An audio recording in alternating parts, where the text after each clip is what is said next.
얘기를 지역으로 좀 가지고 들어와 보죠. 충북의 더불어민주당 정치인 왜 이러나?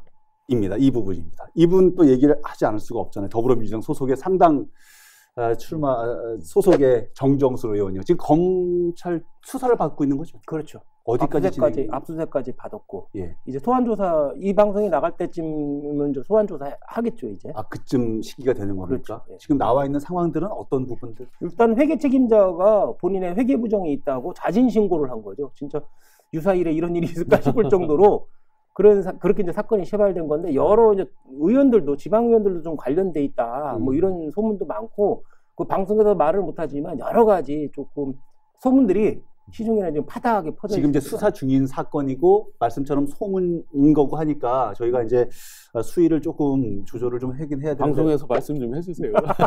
더 잘하시면서 소문이 어떤 건가 이런 거. 근데 뭐 어쨌든 본인께서는 본인의 네? 부덕의 탓이다 이렇게 지시한 바 없다 부덕의 탓이다 이렇게 이제 말씀하셨고 했는데 검찰 출신이시니까 압수수색을 하려면 어느 정도 이렇게 증거가 될 때 압수수색을 전문용어로 하나요? 소명. 예. 범죄 사실이 소명만 되면 압수수색 나갈 수 있습니다. 아, 그런 거예요? 증명이 아니라 입증이 아니라. 소명, 증명, 입증 뭐가 달라요? 소명은 증명과 다르고요. 증명은 소명과 달라요. 아니 뭐예요?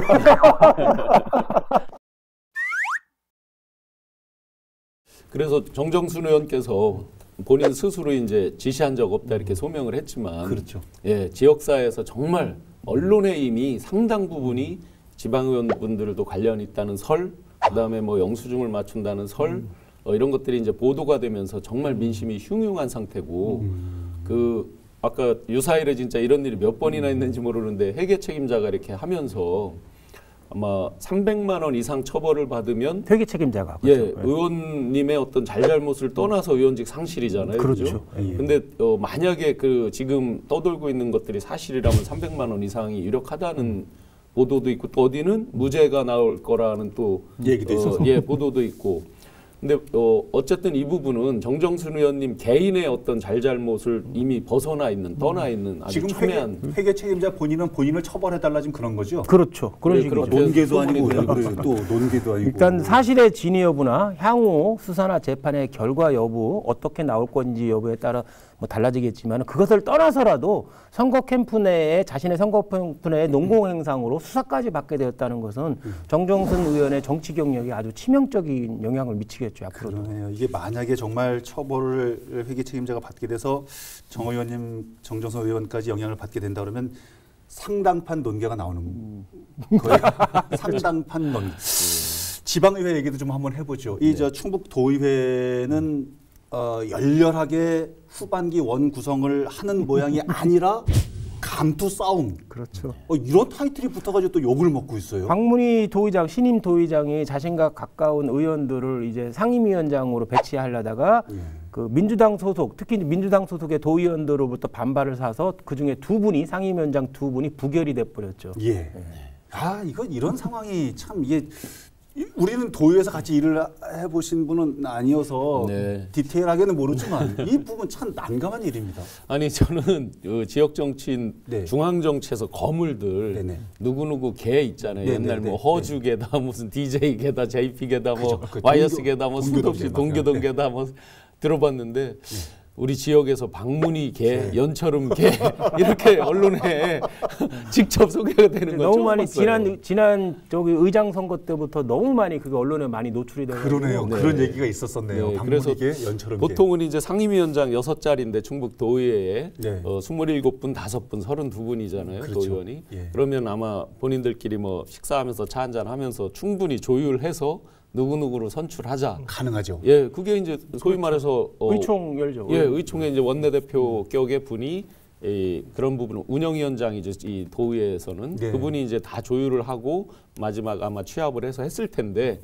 그럼에도 불구하고 지금 행자위원장하고 행문위원장하고 산업경제위원장 두 분이 지금 부결이 된 거 아니에요? 그것도 같은 집안 내에서 그러면서 무슨 개다 또 그 배후에 누구누구가 있다. 이게 이제 아주 결국은 뭐 새로 두 분의 위원장을 선출을 했지만 그 과정에서도 조금 문제가 또 있었어요. 어떻게? 다시 본회의에서 부결된 의원을 다시 그 자리에 위원장으로 추천을 했어요.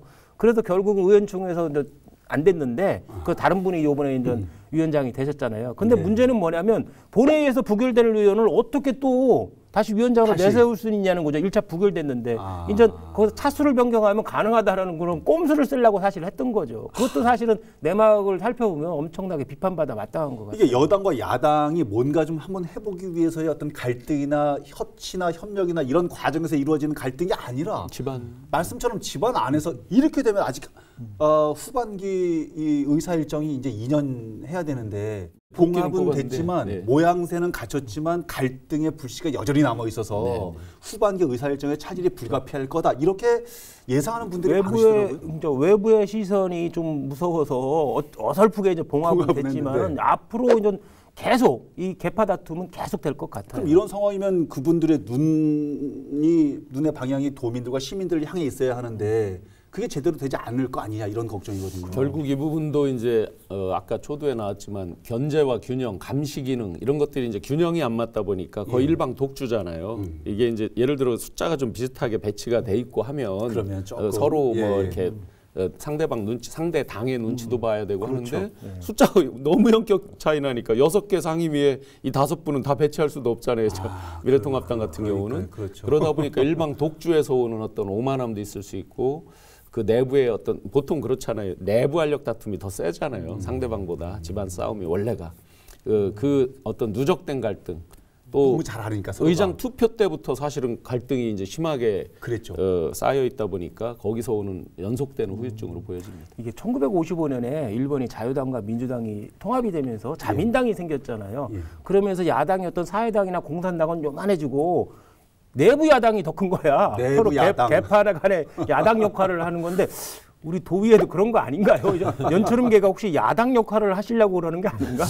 미통당 대신 한쪽 정당이 너무나 많아지게 됐을 때의 어떤 국민들이나 도민들 또 시민들이 받는 불편한 여러 가지 현실을 우리가 지금 겪고 있는 부분인 것 같아서 또 다른 공부의 한 현상인 것 같기도 충주시가 합니다. 아주 대표적으로 지금 보여주고 있죠. 충주시가. 거의 막 머리까지 밀었대요. 네, 그 미래통합당 의원들이 이제 머리를 밀었는데 7분이.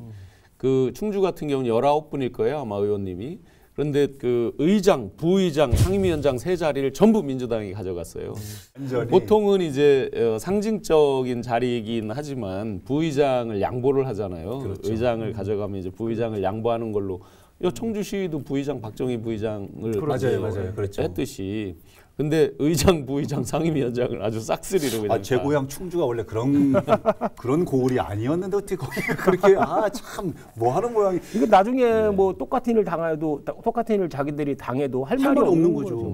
자기들도 그렇게 했으니까. 근데 아무리 지방의회라고 해도 너무 하는 거 아닙니까? 그렇게 간다고 한다는 것은. 아마 충주시 의회보다 저는 더한 데를 꼽고 싶은 게 괴산군 의회를 꼽고 싶어요. 거기 의장이요, 의장 얘기. 기본적 정치 도의나 의회 관행조차도 완전히 무시한 완전히 한편의 막장 드라마가 돼버렸죠. 왜요? 뭔 일이 있었는데? 거기서 이제 전에 이제 전반기 의장이 신동윤 의원이었는데 이분이 다시 또 후반기 의장도 하고 싶으셨나 봐요. 전반기 의장을 하고 나서. 그게 법적으로 좀 가능한지 이번에 처음 알았습니다. 전반기 의장이 후반기 의장 또 하고 싶은데 대개는 안 하잖아요. 괴산군 의회에 민주당 소속이 5분이 계시고 미통당이 2분이 계시고 무소속이 1분이 계시대요. 여기 의장님이 이전 의장을 하고 싶은데 당내에서는 안 된다고 하지. 당연히 후반기 의장 별도로 뽑아야 된다니까 이분이 요분들한테 붙은 거예요. 미통당 무소속 의원을 하고 4대4가 됐잖아요. 이게 결선 투표까지 3차례 벌쳐가지고 누가 되긴 됐어요.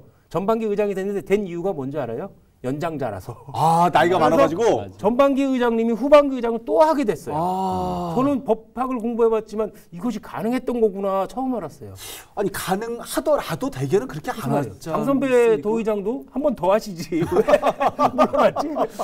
연장자 규정을 바꿔야 될까 봐요. 우리가 이제 경로 사상이나 이런 건 다 좋은데 정치나 이런 것도 젊고 빠릿빠릿한 사람들이 더 잘할 수도 있잖아요. 그 계속 하신 분들 위주로 이렇게 되니까 연장자를 연소자로 복싱 이런 거 하면 체중 적은 사람이 이기는 거 아닌가요? 맞아요.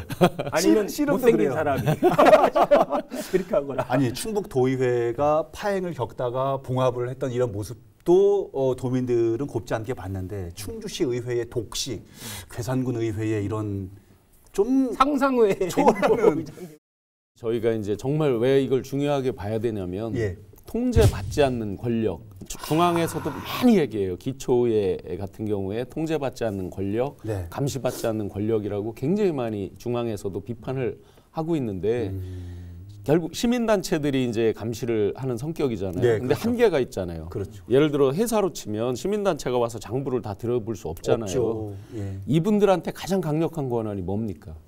예산. 집행. 예산에 예. 대해서 설정하고 일부 집행이 이제 공무원분들이 하고 감시를 하는 거지만 예. 이분들이 재량사업비 옛날 그런 성격으로 주민들이 주민수건사업비 같은 수건사업비 이런 것들로 다 배정된 게 있고 하다 보니까 이 주민들이 쓰는 돈에 대해서 자기들 어떤 진영, 일방 진영이 원하는 대로 다 밀고 갈 수 있다는 거죠. 무서운 얘기. 그거에 따른 유분리, 어떤 진영의 유분리로 이게 대별이 되니까 굉장히 주민들한테는 나중에 어떤 부담이 될 수 있는 거죠. 그럴 수 있겠습니다. 일단은 뭐 민주당 내에서도 서로 견제하는 것이 필요하지만 근본적으로는 저는 뭐 전에 방송에도 몇 번 말씀드리잖아요. 미래통합당 소속의 의원님들께서 좀 분발을 좀 하셔야 되는 것 같아요. 미래통합당 너무 지금 의원들께서. 뭐라 심적으로 그럴까 어떻게 그럴까 본인들이 너무 축소돼 있는 것 같아요. 조금 적극적으로 발언하고 민주당 주도하는 의회 운영이 잘못됐다라고 한다면 언론에 나와서도 가차없이 비판하고 하는 것이 좀 필요하지 않을까 싶어요. 그 얘기 하시니까 예전에 생각난 여성 고의원이 한 번 생각이 나네요. 김양희 도의원. 그때도 되게 심했어요. 사실은 혼자서. 요번에 박문희 연철음계 아까 말씀하셨지만 그때는 강현삼, 김양희 이렇게 해가지고 진짜 이전 투구였어요. 이전 투구. 더 힘들었어. 언론이 지금 많이 발달돼 있잖아요. 그러니까 숫자로 예를 들어서 27대 5다, 뭐 20몇 대 몇이다, 이런 숫자에서 도저히 내부에서 뭐가 안 됐을 때는 뭐 언론을 통한다든지 이런 한판 같은 데 와서 정말 정책이나 내용에 대해서 시원하게 풀면서 어떤 내부에서 다 관철하지 못하는 부분을 시민들한테 알려줄 수 있는 이런 것도 있잖아요. 근데 그런 부분에서는 정말 분발들 하셔야 된다고 생각을 해요. 갑자기 박문희 의장을 좀 모셔서 얘기 한번 해보면 어떨까 하는 생각도 한번 해보고. 그런데 연철음 의원도 같이 모시고 같이 얘기하죠. 뭐. 저희가 풀어드릴까요? 그렇게 되면 또 민주당 의원이 오시는 건데 어떻습니까? 더불어민주당 좀 바뀌어야 되지 않을까요? 앞으로 좀 나아갈 방향들도 새로 모색을 해야 되지 않을까 이런 목소리가 많은데요. 중앙 차원에서는 제명 등 엄중 책임을 묻겠다라고 하고 있고 관리 감독을 중앙당 차원에서 관리 감독을 좀 강화하겠다 뭐 여러 가지 대책을 강구하고 있는 걸로 알고 있고 실제로 하고 있지만은 저는 백약이 무효일 것 같아요. 기존의 관례를 보면 아무 저기도 효과도 미치지 못할 것 같아요. 아무 효과가 없다. 그렇죠. 백약이 무효. 변호사님께서 백약이 무효다라고 절망을 하시는 거는 처음. 이번 총선 날 이제 제가 강력하게 민주당이 5석을 얻으면서 좋지만 시내는 싹쓸이, 청주 시내는 싹쓸이를 해서 좋지만 그에 따른 책임이 강하게 따를 거다. 낙천자로서는 쫙 그러죠. 그러면서 이제 의원님들도 국회의원님들도 그렇지만 지방 의원님들도 당연히 엄청난 책임이 따를 거다라고 이제 했는데 실제 지금 보면 이런 내분의 모습이라든지 싹쓸이의 모습이라든지 이런 이제 견제받지 않거나 감시받지 않는 어떤 오만한 모습들로 비춰지는 거 시민들이 모를 것 같지만 다 보고 있어요. 금방금방 다 그러고 인구에 해자되고 있죠. 금방금방 다 소주 한잔 하면서 다 말이 돌죠. 시민단체가 경실련이라든지 참여연대 등등 포함해서 좋은 시민단체들이 감시하는 데는 분명히 한계가 있고요. 외부자들이 하는 데는 또 사후적인 어떤 감독 성격일 뿐이잖아요. 그렇다면 결론은 내부적으로 자기들 윤리특위라는 게 있잖아요. 다. 아주 강력히 가동을 해야 된다고 봐요. 이제까지 국회에서 제명되는 거 못 보셨잖아요. 의원들. 다 감싸고 다 이래 하다 보니까 온정주의가 많고 한데 지방의회부터도 아주 강력하게 윤리적으로 자기들 규제하지 않으면 나중에 큰 코를 다칠 수 있다. 한 분께서는 백약이 무효라고 처방을 하셨고 한 분께서는 그래도 윤리특위를 강하게 드라이브를 걸어야 한다는 말씀을 하셔서 그래도 희망은 있네요. 이해찬 대표의 평소 언행이나 생각을 보면은 이해찬 대표는 니들이 갈 데 없다. 내 자본은 물고기들이야. 이렇게 생각하지 않을까 싶어요. 그러니까 20년 집권 뭐 이렇게 말씀하시고 하는 것도 그런 맥락이 아닐까. 시민들이나 도민들이 바라보는 국민들이 바라보는 그래서 우리를 대신해서 좀 일을 해달라고 부탁을 했던 것은 아마 지금의 모양은 아닐 거라고 분명히 생각이 들고요. 끝내기 한판으로 오늘 시간을 좀 정리를 해보겠습니다. 제가 먼저 할까요? 흔한 말이죠. 이거 뭐 한신고사에 나오는 말인데 한신고사. 다다익 물음표로 하겠습니다. 다다익 물음표? 지난 뭐 총선이나 지난 지방선거에서 국민들이 좀 국정을 쇄신하고 국정을 좀 바로잡으라고 민주당에 또 엄청난 표를 물어줘서 다다로 만들어줬어요. 그래서 국민들은 그것이 좀 잘 되길 국정을 제대로 좀 이끌길 바랬는데 지금 오늘 말씀하신 대로 여러 가지 사건 사고가 너무 많이 많잖아요. 네. 다만 그래도 민주당이 희망은 갖고 있어요. 아직은 희망 버릴 때 아니라고 생각해요. 다다익 선이 될지 다다익 악이 될지 그 결과는 조금 더 지켜봐야 될 거고 민주당에서 좀 분발을 해야 하지 않나 싶어요. 네. 알겠습니다. 교수님. 그 개영배라고 들어보셨죠? 알죠. 네, 알죠. 네. 술 많이 따르면 빠져나가는 7할 이상 술이 이렇게 따라서 올라가면 나머지가 빠져나간다. 그 개영배가 이제 원래 그 개영기원 여의 동사라는 말인데요. 아, 이 어원까지 몰랐는데. 가득 채워 마시지 말길 바라며 너와 함께 죽기를 원한다. 옛날 이제 이 고사인데 네. 그 개영배처럼 정말 이 넘쳐서 좀 오바떨거나 과하게 뭐를 이렇게 하는 이런 부분을 늘 경계하면서 거상 임상옥이 늘 가지고 다녔다고 그러는데요. 예. 그 스스로 좀 제어하고 자제하는 이런 노력들이 필요할 것 같다. 아까는 세 분이 가면 죽는다고 그러고 여긴 두 분이 가도 죽는다고 어쩌면 다 죽는 얘기를 하세요. 그러네. 아니 교수님하고 통했나 봐요. 저도 며칠 전에 개영배라는 생각이 딱 나가지고 한 판 끝내기에 요거 한번 하면 좋겠다 했는데 오늘 딱 그거를 끝내준다. 멋집니다. 멋져요. 조심해. 다 마음을 읽고 있어요. 네, 오늘 방송은 어떻게 보셨습니까? 다음 주에는 또 어떤 주제로 라이벌의 불꽃 토크가 펼쳐지게 될지 기대해 주시기 바랍니다. 다음 주에도 한판 합시다.